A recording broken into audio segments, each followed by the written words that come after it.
Jeremías 7.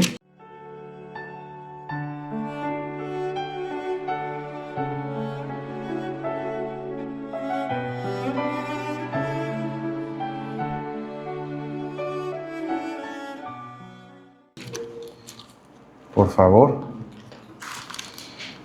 Jeremías 7.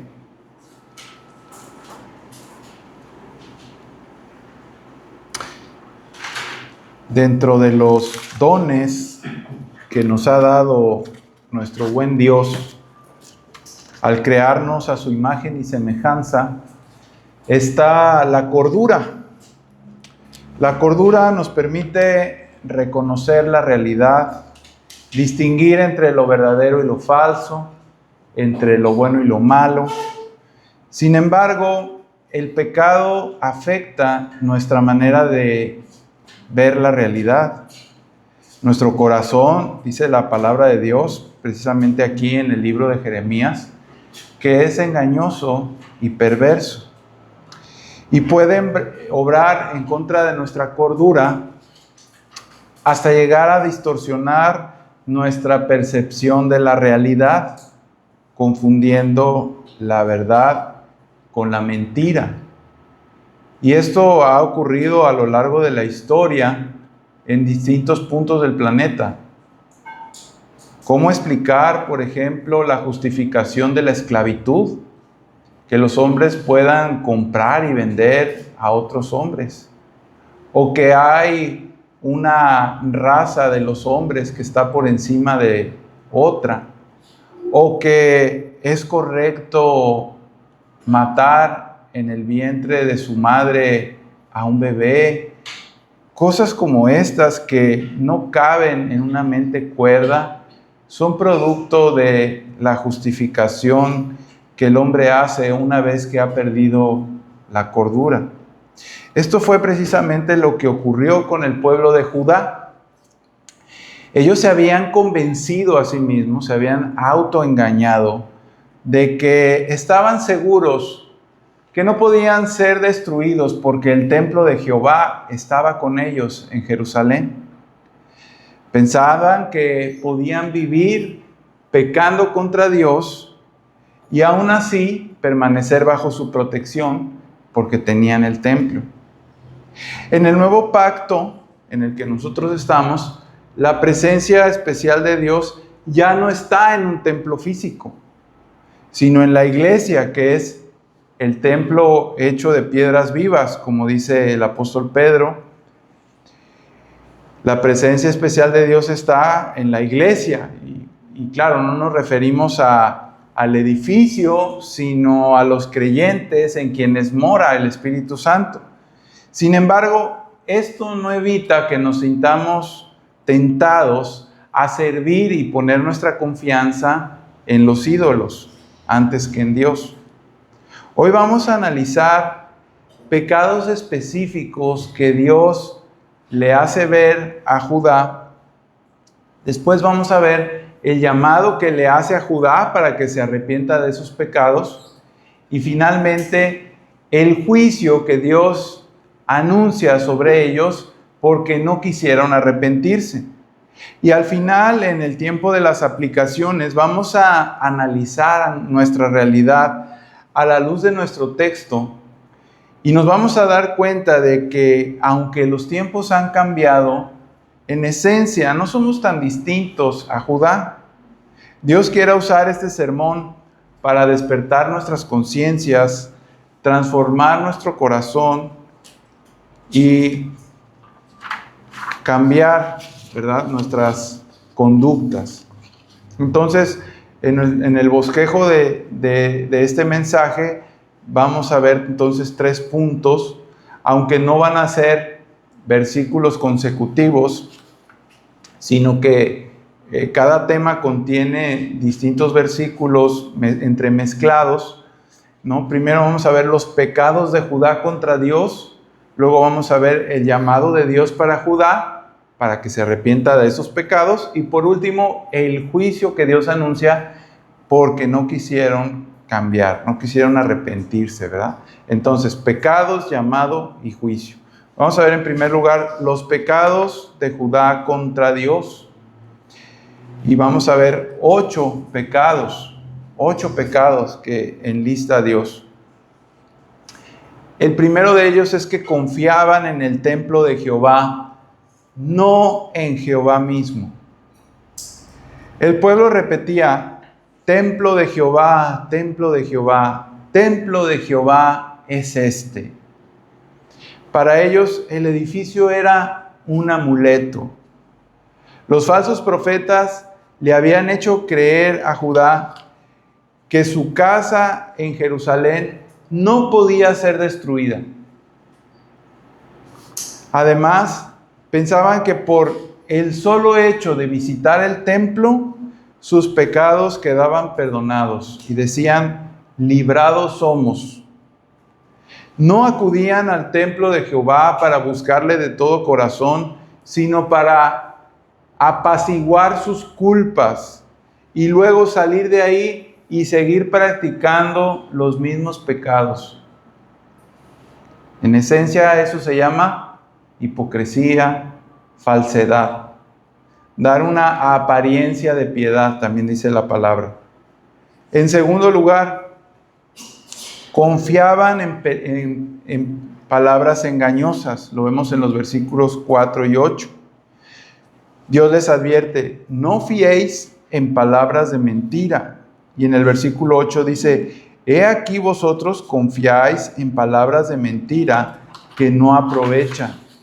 O sea, fíjense qué interesante. Dios no los está tratando como víctimas inocentes que han sido engañados por estos malos profetas falsos, sino que ellos habían desechado conscientemente la verdad de Dios y abrazado falsas enseñanzas.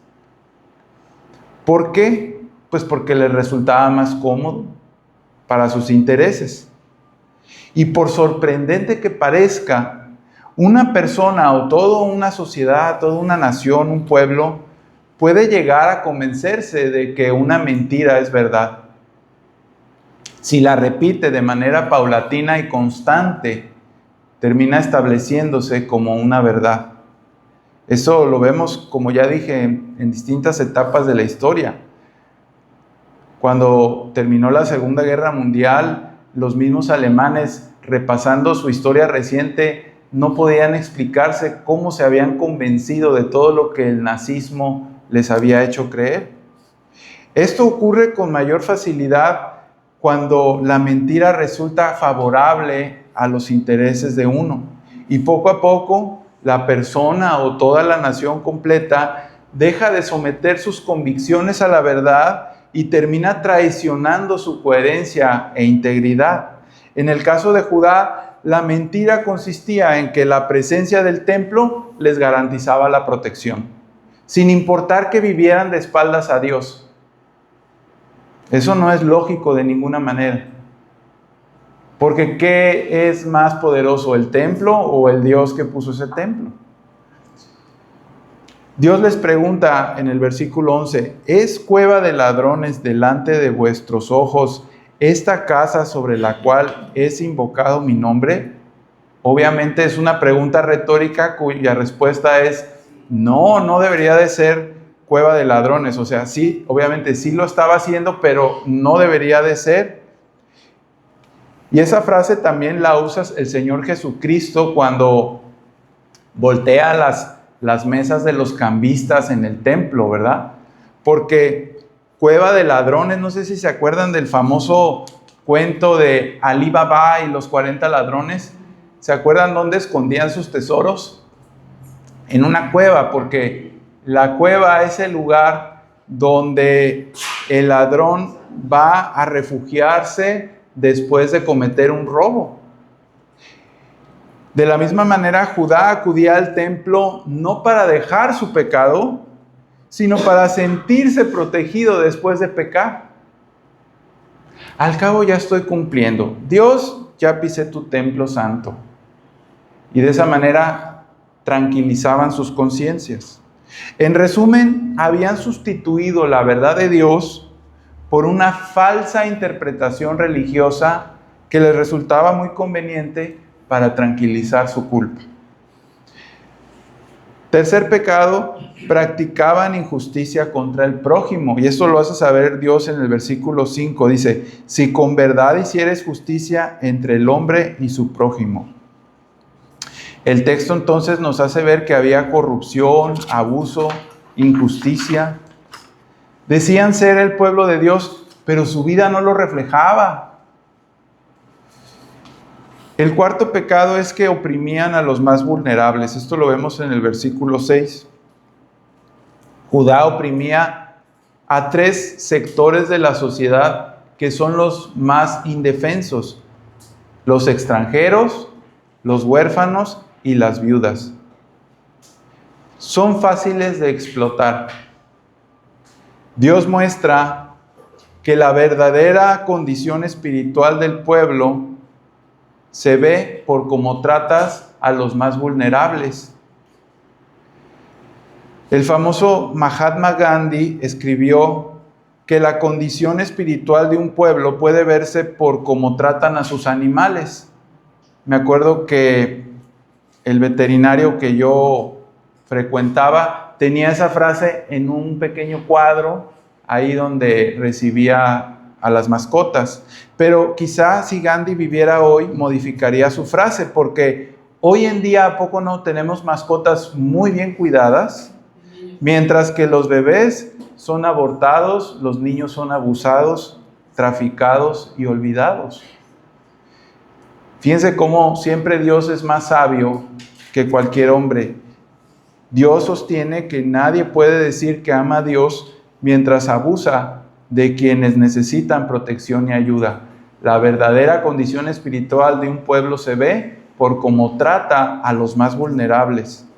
Quien busca a la viuda para arrebatarle la herencia, quien explota al huérfano, quien se aprovecha de que el extranjero está de paso y no hay quien le ayude, no tiene temor de Dios. Nadie puede decir, oh sí, yo soy creyente, yo amo a Dios, y practicar esas cosas. Y fíjense cómo Dios se los pone en su cara y les hace ver estos pecados. Versículo 5, pecado 5, derramaban sangre inocente. Esto lo vemos en los versículos 6 y 9. El pueblo cometía actos de violencia y homicidio. Y la expresión puede abarcar tanto el asesinato directo como condenas injustas o abusos de poder que provocaban la muerte de inocentes. Judá era una sociedad violenta. El pecado número 6 es que quebrantaban abiertamente los mandamientos. En el versículo 9 dice, hurtando, matando, adulterando, jurando en falso. O sea, quebrantaban una y otra vez la esencia de la ley moral de Dios contenida en los 10 mandamientos. Aquí está citando faltas de los 10 mandamientos de desobediencia entre Judá. Robaban, mataban, cometían adulterio y mentían bajo juramento. Y después comparecían delante de Dios en su templo como si nada hubiera pasado.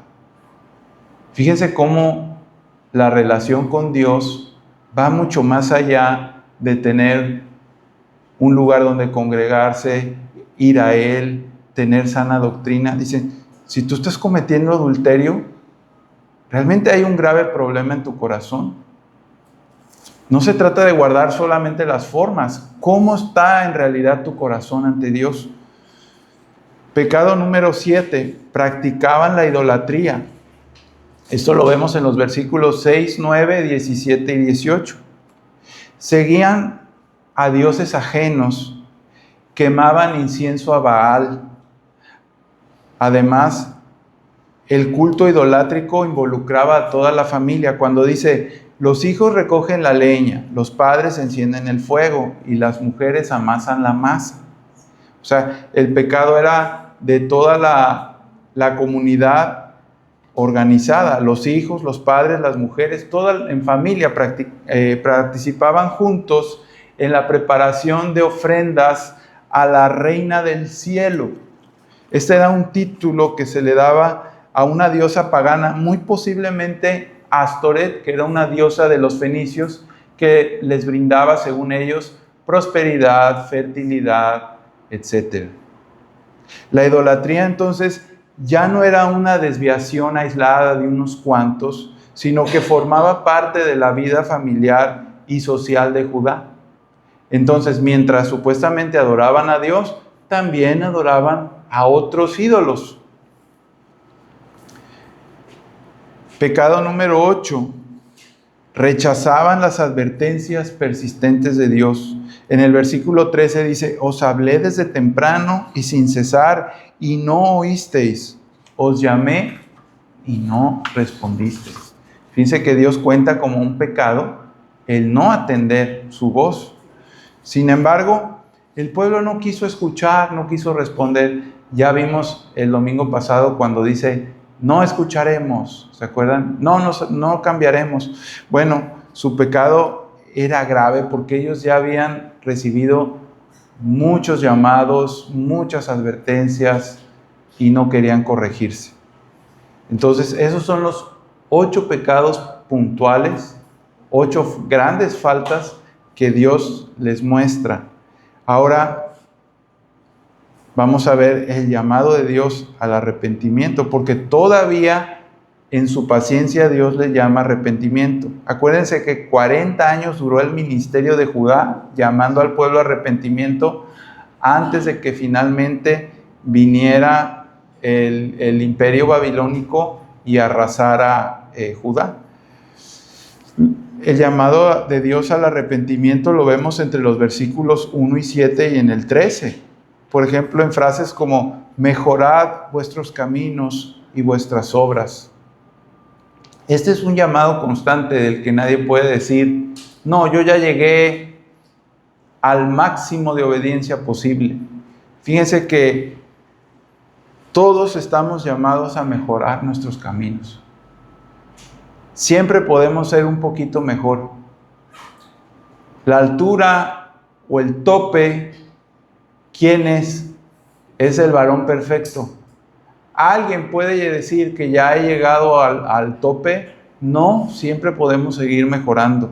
Entonces digo esto porque no pensemos como que, bueno, al cabo yo ya no soy de Judá y al cabo yo sí estoy bien y ya esto no es para mí. No, es que es un mandamiento que Dios nos da: mejora tu camino, mejora constantemente tu camino.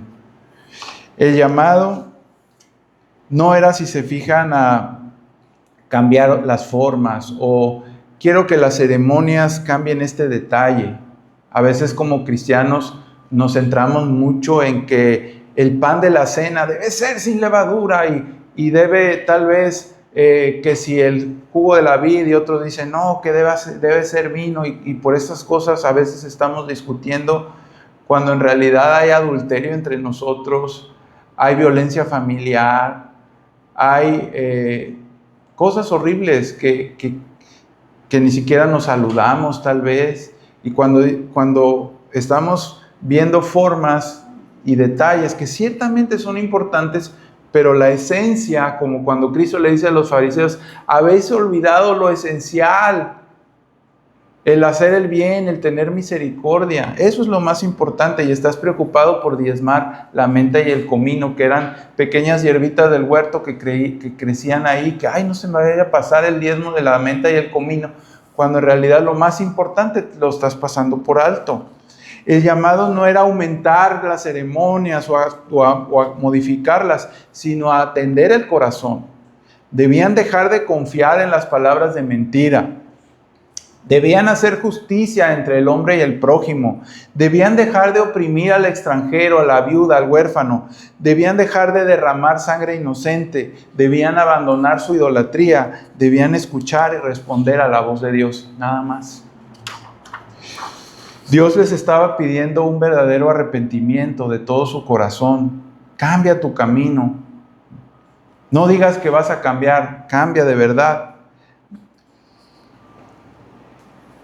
Que hubiera una congruencia entre lo que decían creer y cómo estaban viviendo. Y finalmente pasamos a ver el juicio de Dios contra Judá. Ya vimos el pecado de Judá, el llamado al arrepentimiento para Judá, ahora el juicio de Dios para Judá. Eso lo vemos entre los versículos 12 y 16 y en el versículo 20. Como ellos no escucharían, el juicio vendría. Y Dios les recuerda lo que había ocurrido en Silo. Ahí, en Silo, que es donde un tiempo estuvo, no el templo, porque todavía no se construía el templo, eso fue hasta los días de Salomón, pero ya tenían el tabernáculo, donde también tenía su lugar santo, su lugar santísimo, pero no era una estructura permanente, sino acuérdense que era como una tienda, ¿verdad? Que se movía, pero estuvo puesta mucho tiempo, casi de manera semipermanente en Silo. Incluso se construyó un altar sólido, o sea, en Silo. Y aquel lugar había sido escogido por Dios entonces para que estuviera su presencia especial en los días de Elí. Pero ellos también estaban confiados en que el arca de la alianza estaba en Silo y por lo tanto los enemigos de Dios no podían vencerles. ¿Y cuál fue su sorpresa? Cuando los filisteos arrasaron con Silo y se llevaron el arca de Jehová con ellos. Entonces Dios les recuerda, acuérdate lo que pasó ahí. Ellos tenían igualmente la misma confianza puesta en que el tabernáculo era su amuleto. Ahora, de la misma manera, Dios anuncia que el templo de Jerusalén iba a ser destruido, que Judá iba a ser expulsada tal como lo fue Efraín, o sea, el reino del norte, que ya había sido conquistado por los asirios. Que la intercesión de Jeremías ya no iba a detener el juicio. Incluso le dice a Jeremías, tú pues no ores por este pueblo. O sea, ya le da a Dios una indicación clara al profeta que ni siquiera intente interceder porque ya la decisión está tomada. La ira de Dios se iba a derramar sobre la tierra. El juicio iba a alcanzar a todos por igual, hombres, grandes y pequeños, animales, árboles y sus frutos. Nadie podría oponerse hasta que alcanzara su propósito. Esto muestra la gravedad del endurecimiento del corazón de Judá. Habían rechazado la palabra de Dios ya tantas veces que Dios ya había alcanzado su máxima tolerancia y el juicio ya estaba decretado. Eso nos muestra que los privilegios del pacto no libran de juicio a quienes rechazan persistentemente la palabra de Dios. O sea, Dios trata con el pecado, seamos hijos de Él o no seamos hijos de Él. Él no dice, ok, es mi hijo, entonces no va a haber consecuencias por su pecado. No. Pecado es pecado y ahí Dios no tiene misericordia de sus hijos, sí. No hay condenación para quien está en Cristo Jesús, pero el pecado trae sus consecuencias. Por eso debemos temer. ¿Cómo aplicar este pasaje entonces a nuestra realidad actual? Y quiero imaginarnos como que somos Judá, como que Dios nos está reprochando nuestros pecados de hoy a nosotros y nos dice, tú como Judá confías en palabras de mentira. Hoy ocurre esto cuando la persona se convence de que está bien con Dios por razones que la Escritura nunca presenta como evidencia suficiente. Por ejemplo, soy cristiano porque voy a la iglesia. O fui bautizado. Hice una oración de fe hace años. Pertenezco a una iglesia sana. Conozco de buena doctrina. O Dios es amor, así que Él no va a castigar a nadie. O aunque viva de manera contraria a Dios, yo sé que soy salvo. O Dios entiende mis circunstancias. O todos lo hacen y hay creyentes que también participan. O mientras no haga nada malo a nadie, estoy bien. Todas estas son razones que, aunque ustedes no lo crean, muchas personas de corazón lo piensan. Otra vez, perdemos la cordura. ¿Por qué? Porque el corazón es engañoso y perverso. Y porque muchos falsos maestros, igual que en los días de Jeremías, dicen: templo de Jehová, templo de Jehová. Hiciste tu oración, fuiste sincero. Ese es el templo de Jehová hoy en día. Esas son palabras de mentira cuando aceptamos una enseñanza porque es agradable, porque es fácil, no porque sea bíblica.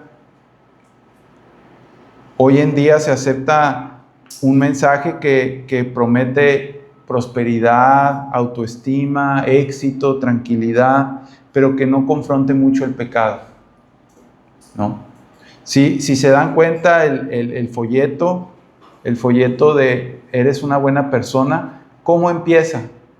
No empieza diciendo, hablando de la salvación que Cristo ofrece, sino que empieza tratando ¿con qué? Con el pecado.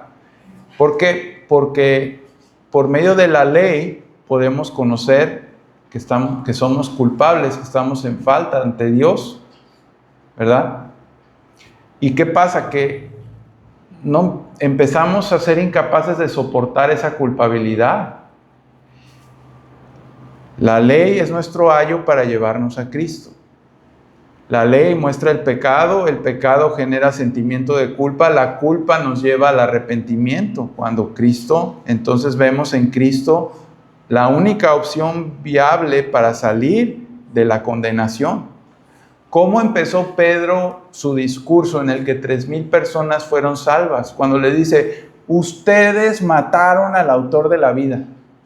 Ay, Pedro, eso es políticamente incorrecto, es muy fuerte. ¿Por qué no empezó? Dios les ama y tiene un plan maravilloso para sus vidas. Porque entonces, cuando ellos sintieron el peso de su culpa, ellos gritaron desesperados: ¿qué debemos hacer?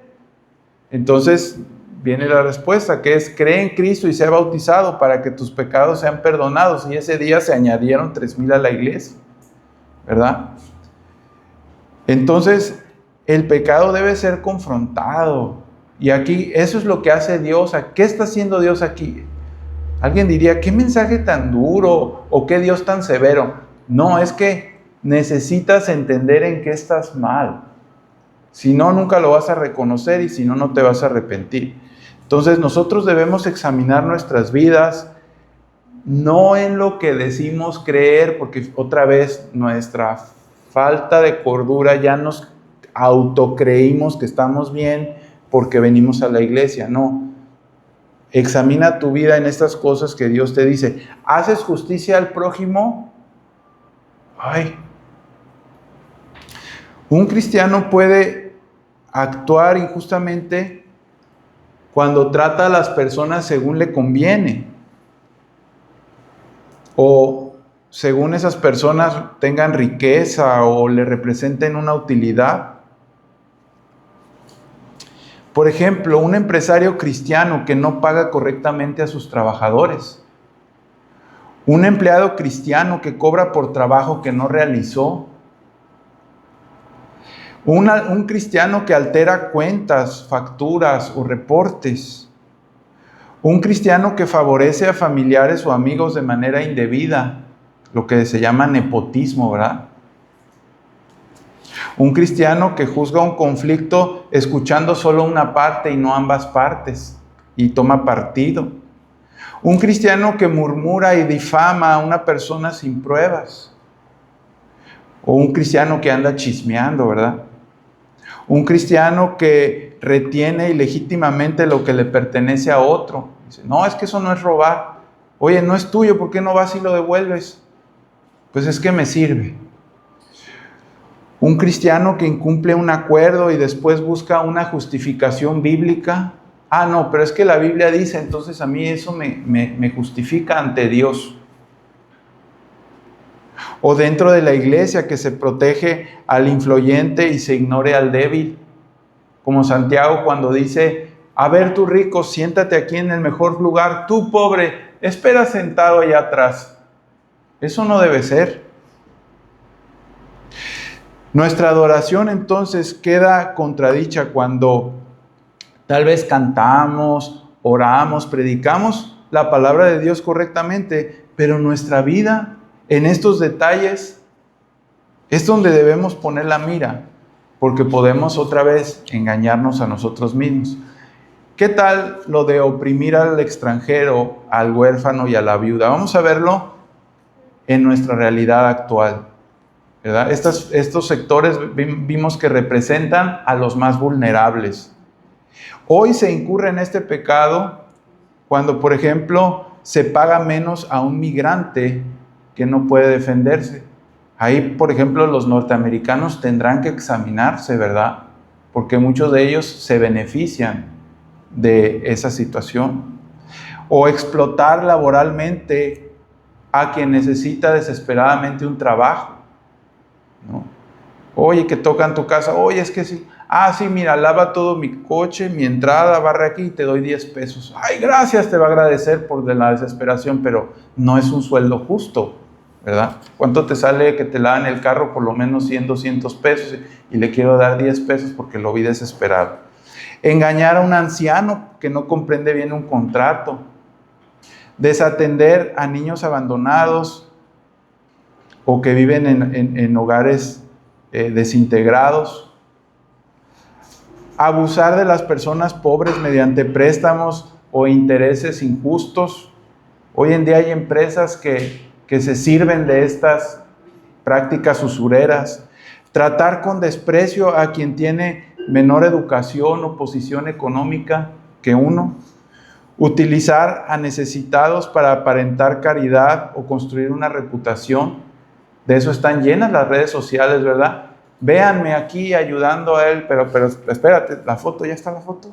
Ya, que ya lo ayudo, pero que se vea que estoy haciendo algo altruista, ¿verdad? Dice Dios, ya tienen su recompensa, ¿verdad? Hay que hacerlo, pero sin que la mano derecha sepa lo que está haciendo la izquierda. Desatenderse de miembros débiles de la iglesia porque requieren demasiado tiempo o ayuda. Cuidado con eso, ¿verdad?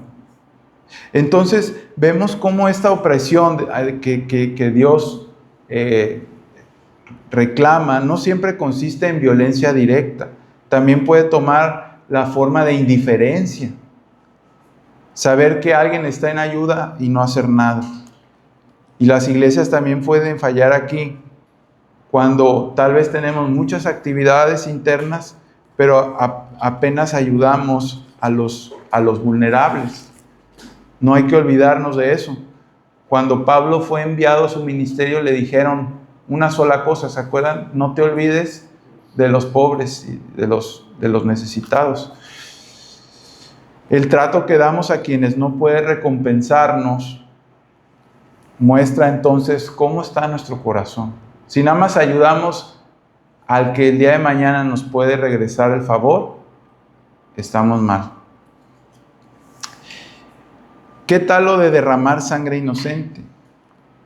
En su forma más literal, esto es el homicidio, pero cualquier trato injusto o inhumano puede entrar en la categoría. En la época moderna podemos incluir, ya dijimos, el aborto, pero también la violencia doméstica, el abuso infantil, los homicidios relacionados con la delincuencia y la venganza. Escuchen esto, la conducción imprudente que desprecia la vida del otro. A veces no somos conscientes de eso, ¿verdad? Que vamos manejando, mandando mensajes o tal vez comiendo y tal vez voy pensando solamente en mí, pero qué importante pensar, puedo generar un accidente que acabe matando a otra persona y no estoy considerando la vida del otro.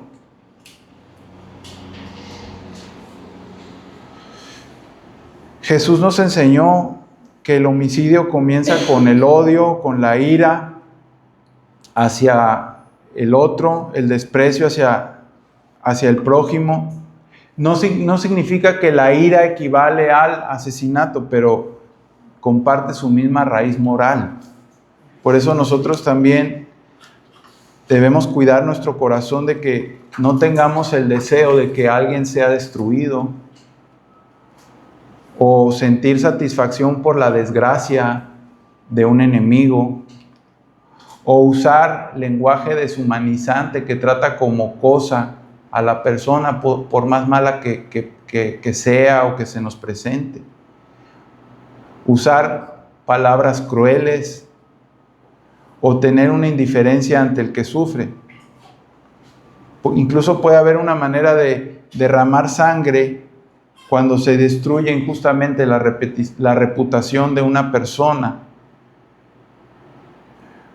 Entonces, respetar la vida no es solamente no matar, no es decir, bueno, al cabo yo no he matado a nadie, no. También es rechazar el odio, la indiferencia, la crueldad, el abuso en cualquier forma. Ya dije, desde manejar imprudentemente hasta hablar como cosa de una persona. ¿Qué tal en la idolatría? La idolatría moderna rara vez se presenta como una estatua visible, aunque sí lo es. Hablábamos el otro día de la estatua de la Santa Muerte que ya se instaló en nuestra ciudad, o de tantos ídolos que hay, imágenes de talla, ¿verdad?, en templos o fuera de ellos, o el que pone su estampita de San Juditas en su carro para que se le proteja, o el que lleva colgando el rosario ahí en el espejo retrovisor, todo eso. Pero aún sigue existiendo muchos ídolos del corazón que no son visibles.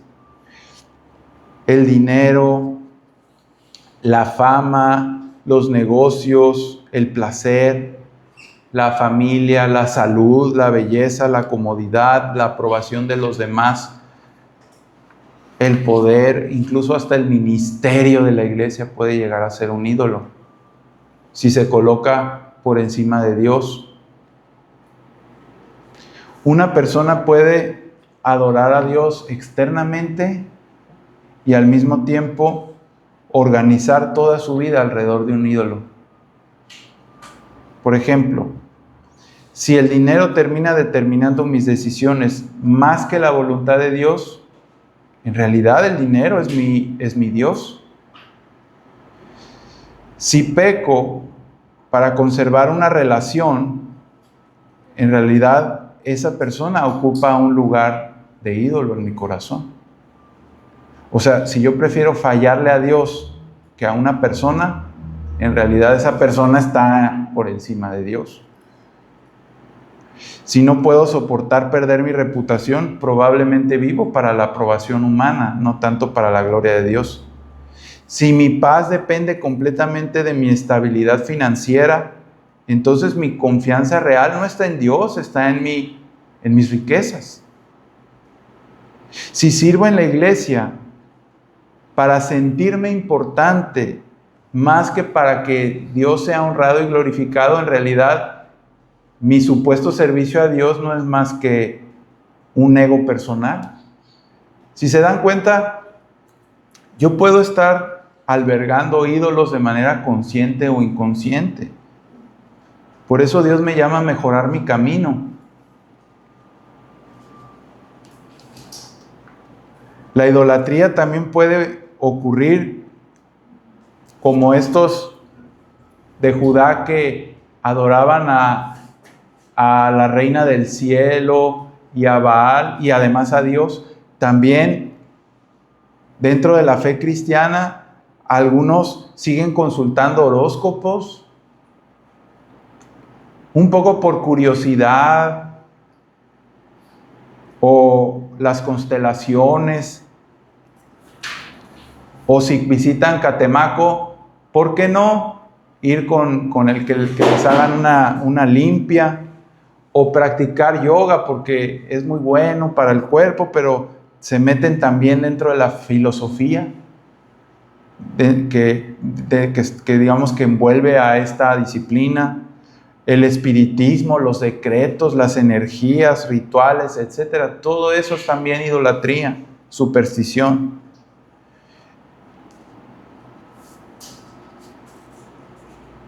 ¿Qué es lo único que considero indispensable para estar bien? Es lo que yo debo preguntarme. ¿Qué no puedo perder? ¿Verdad? ¿Por qué cosa estoy dispuesto a desobedecer a Dios?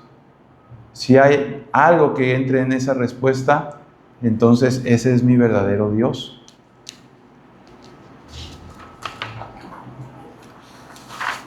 Y por último, escuchar la voz de Dios. Hoy ya no tenemos nuevas revelaciones privadas porque el canon bíblico se ha cerrado. Pero debemos escuchar la palabra de Dios cada vez que la leemos, estudiamos, cada vez que es predicada fielmente. Y rechazamos la voz de Dios cada vez que escuchamos, por ejemplo, un sermón y pensamos solamente en otras personas, pero no en uno mismo.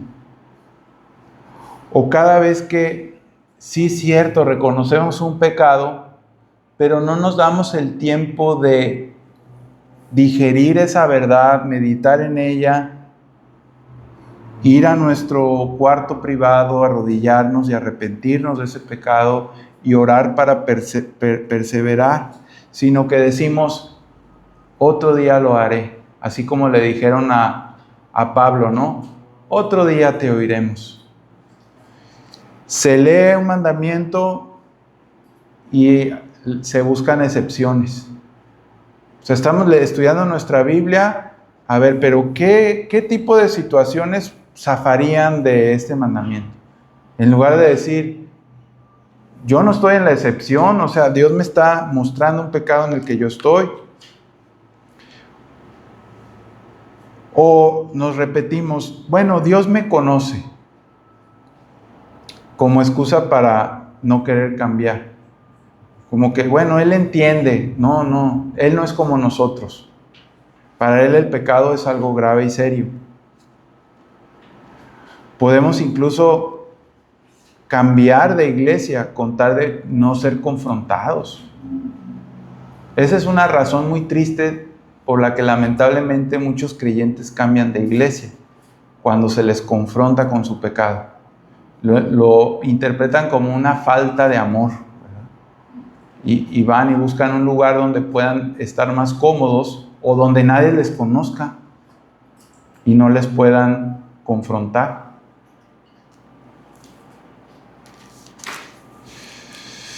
En fin,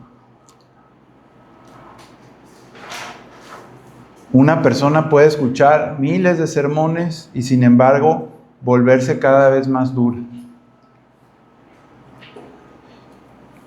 Cada vez que la verdad es escuchada, leída, pero deliberadamente se rechaza, la conciencia comienza a hacerse insensible. Yo no quisiera que dijeran, ay, otra vez el pastor Mauricio con sus cosas o con sus peroratas, porque no procuro no hablar de mí, sino predicar lo que la palabra está diciendo. Entonces, aunque tenga yo muchos defectos como todo predicador, no se pongan tanto a ver a mí o decir, bueno, él también lo hace, o yo he notado ciertos defectos que ciertamente los notarán y pecados, pero no estamos aquí, yo mismo estoy sometido a lo que dice aquí, así que entendamos no a lo que el pastor dice, sino a lo que la palabra de Dios dice. Debemos confesar nuestro pecado, abandonarlo, reparar el daño cuando sea posible, restituir, cambiar hábitos, perseverar en la obediencia. Entonces no se trata de decir, ay, qué bonito mensaje o qué buen mensaje. Eso es lo de menos. Lo importante es ver qué me ha dicho Dios hoy, qué me ha movido en la conciencia. Ahora, si te ha movido un poco, aprovechar eso para ir directamente con Dios, meditar en eso y decirle, Dios, tú me has hablado hoy y he visto esto. Sobre esto me quiero centrar, sobre esto estoy mal, tú me lo has mostrado, quiero cambiar este aspecto, ayúdame. Y entonces vamos a Dios ahí. Fíjense cómo es hermoso cuando a través de Malaquías le dice, probadme ahora en esto, ¿no? Todavía Dios dice, a ver, atrévete a comprobar si te arrepientes lo que puede llegar a pasar. A veces no le damos a Dios ni la oportunidad. Y Él dice, abriré las ventanas de los cielos y derramaré sobre vosotros bendición hasta que sobreabunde. Y a veces no le queremos hacer caso a Dios porque queremos conservar nuestro pequeño pecadito ahí. Dios te dice, yo tengo ríos para ti si tan solo te arrepintieras.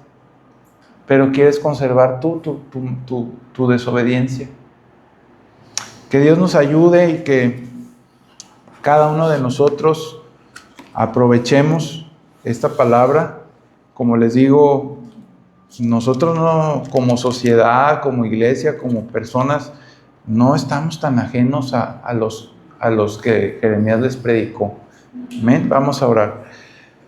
Padre, te damos gracias porque una vez más has enviado tu palabra como una lluvia en su tiempo y hemos orado antes, durante el servicio, para que tú prepararas nuestros corazones y efectivamente tu palabra ha sido hablada. Ahora nos toca a nosotros responder con humildad y con fe. Ya desde el principio hemos visto, Señor, cómo muchos de nosotros estamos estancados en cuanto a compartir las buenas nuevas. Lo hemos dejado a que el tiempo sea propicio, a que las condiciones se den. Y no estamos intencionalmente, de manera activa, como una prioridad, buscando compartir tu palabra. Ahí hemos notado un pecado ya, porque el que sabe hacer lo bueno y no lo hace, le es pecado. Y luego has continuado, Señor, hablándonos de los pecados de Judá. Y ahí vemos nuestra sociedad reflejada. Estamos dentro de un pueblo con labios inmundos y nosotros mismos a veces actuamos de la misma manera siendo tus hijos. Por tanto, te pedimos perdón, Señor. Qué simple es y qué complicado lo hacemos nosotros. Estamos más fijados en las formas cuando tú ves el corazón. No queremos pararnos aquí en este lugar, cantarte y salir de aquí solo con una culpa adormecida. Queremos realmente salir con una culpa limpiada, con un corazón cambiado, para que esa culpa ya ni siquiera vuelva a aparecer, sino que vayamos creciendo en confianza, en amor, en obediencia. Y vayamos dando fruto a 30, 60, 70, a 100 por uno. Creemos que tú lo puedes hacer. Creemos que tú puedes derramar bendición hasta que sobreabunde. Que nuestras familias sean instrumento de cambio. Que cada uno de nosotros nos empeñemos en mejorar nuestro camino como tú nos exhortas hoy. Mejorad vuestro camino. Tenemos mucho que mejorar. Ayúdanos cada uno a seguir digiriendo esta palabra en nuestras casas a lo largo de la semana. Quienes hayan asumido el reto a trabajar en él, a no quedarse solamente con la emoción tal vez de este día, sino que por medio de la oración esto vaya creciendo. Te lo rogamos, te lo pedimos en Cristo nuestro Salvador. Amén. Amén. Bueno, pues